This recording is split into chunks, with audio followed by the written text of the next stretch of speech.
Party തള്ളേണ്ട കാര്യമില്ല. പാർട്ടിയിൽ ഒന്നുമില്ല.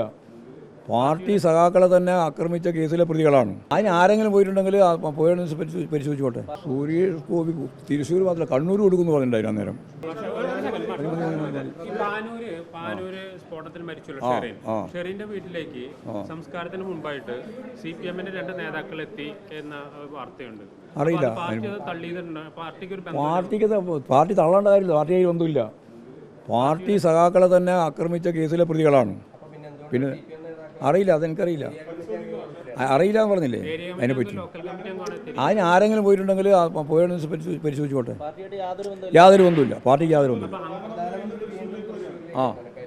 അയാൾ ഇവിടെ തന്നെ താമസിച്ചാലും കുഴപ്പമില്ല. അത് തീർന്നില്ലേ? അദ്ദേഹം ഇവിടെ തന്നെ ഇനി 26-ാം തീയതി വരെ 25-ാം തീയതി വരെ താമസിച്ചാലും യാതൊരു കുഴപ്പമില്ല. സുരേഷ് ഗോപി തൃശ്ശൂർ മാത്രമല്ല കണ്ണൂർ കൊടുക്കുന്നു പറഞ്ഞിട്ടുണ്ടായിരുന്നു അന്നേരം. ഗോവിന്ദൻ വിളിച്ച ഓർമ്മയില്ലേ പണ്ട്? അതാണ് ഞാൻ പറഞ്ഞു. ഞാൻ ജപിച്ചുകൊണ്ടിരുന്നു വെറുതെ പറഞ്ഞു.